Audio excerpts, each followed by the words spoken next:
Canadian Solar's subsidiary, Recurrent Energy, has secured a $500 million investment from BlackRock to boost its utility-scale solar energy project development initiatives.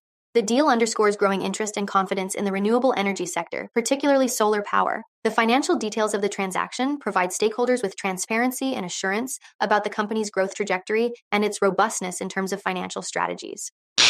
Rocket Lab USA has been chosen by NASA to carry out a study for the Mars Sample Return Program, with plans to bring Martian rock samples back to Earth. Rocket Lab's proposal suggests a cost-effective mission concept that could be executed earlier than the current projected sample return date of 2040, potentially advancing our understanding of the red planet and its history. The specifics of Rocket Lab's proposed mission will be disclosed after the completion of the study. Instacart has launched 3 new Caper Cart capabilities: gamified quests, location-based coupons, and aisle-aware advertising formats. These additions build on the AI-powered Smart Cart's capabilities to make grocery shopping more personalized and enjoyable via its digital screen, allowing brands and retailers to engage with customers as they shop in-store.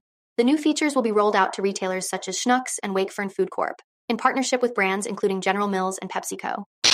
Nanonuclear Energy has added Professor Andrew W. Woods, Ph.D., and Alejandra De Lara, Ph.D., to its nuclear technology and engineering team. Dr. Woods brings experience in simplified mathematical and experimental models for complex fluid flow and heat transfer processes. His work covers various fields including geothermal power generation and large-scale subsurface energy storage. Dr. De Lara's research focuses on molten salt reactors and their benefits compared with light water reactors, as well as high-temperature operation for greater thermodynamic efficiency in power conversion using advanced cycles. FLYE Group has been informed by Nasdaq Stock Market that it is not in compliance with the exchange's minimum bid price requirement. This news was disclosed through an SEC filing on October 2, 2024. Despite this warning, FLYE Group's shares continue to trade without interruption under the ticker symbol FLYE. The company has until March 31, 2025, to address the deficiency in bid price. If they fail to meet this requirement by the deadline, there may be an additional 180-day period granted for compliance.